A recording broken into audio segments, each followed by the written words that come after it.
I am here talking to Diego on a Sunday morning in Florida and Sunday lunchtime in England. And Diego, first, I'd like you to, could you introduce yourself and tell us a little bit about your family? Absolutely. Thank you, Annabelle. My name is Diego Mejecha, and I joined the board of the WSS Foundation about 18 months ago, after getting diagnosed, or my son being diagnosed with WSS. And what we quickly found out is that there's very little information about WSS. And once we found out the foundation, we discovered a fantastic tool for us to connect the community, learn a little bit more about the disease, and find a way to meet people that are experiencing the same experience that we were at the time. And upon finding about how much the foundation is doing for the community and for the cause, I decided to join the board. And what's your actual role? Do you have a specific role on the board? So I am the treasurer of the board. My background is in finance, and so as a result of that, I've been focused on managing the financial resources of the foundation. And the foundation has been incredibly successful in organizing itself around a fundraising effort in order to support research and community activities related to WSS. And what I typically do is I prepare the financial statements for the foundation, which we review with the board on a monthly basis. In addition to that, obviously, as a result of our nonprofit status in the US, we have to file a variety of filings with the state and the federal government, including our tax forms, and so I focus on that as well. And roughly how many hours do you think you spend in a typical month doing foundation work? On the amount of activity that the foundation gets, and so a significant amount of the funding takes place in the second half of the year, starting with the WSS Awareness Day. And so during that time, I would spend anywhere between 10 to 15 hours a week. And in the first part of the year, the focus is very much on organizing for the year, filing all the tax returns and different filings, and that probably will be anywhere between 3 to 5 hours a week. And can you tell us a little bit about your son and your diagnosis journey?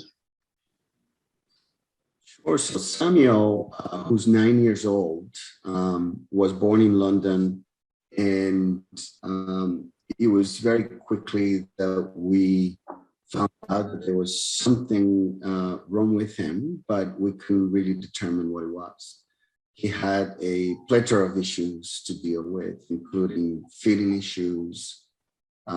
He had very low muscle tone. As a result of that, he had issues swallowing. And so as we continue to try to figure out what he has, we did a genetics test in 2012, and nothing really came of it. We had to follow. In the meantime, we came back to the US, and in the US, we did a full genetics test again, and we discovered that he had WSS. Once we found out that he had WSS, a lot of the pieces came together. Because the diagnosis explained a significant amount of all the issues that we have been dealing with. But up to that point, we were treating as discrete issues that were caused by something very different. And so the diagnosis really has been helpful in explaining a lot of the things that have gone on with him. Unfortunately, because it is a rare and new disease, finding out that he has WSS has not translated into, treatment that specifically deals with the disease. And as a result of that, we are, committed to trying to help the community and the research community to learn more about the disease and hopefully one day find a cure for it. What's been the hardest part of having a child with WSS for you as a family? I think the toughest part is not knowing what's next.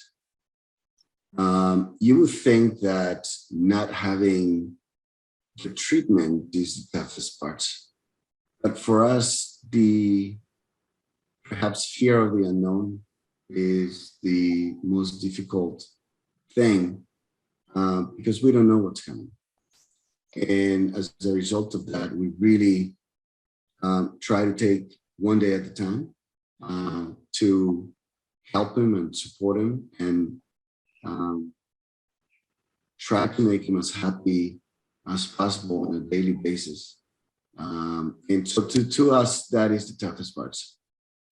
And are there any positive aspects? Well, he is one of the most unique and wonderful individuals that you can imagine, and he fulfills our lives every day in many different ways. He's one of the most social human beings that you'll ever meet. He interacts with adults in ways that other kids don't. And, he is incredibly loving and incredibly expressive. And so to hear from him every day that we are his life and he says it all the time is incredibly fulfilling and wonderful.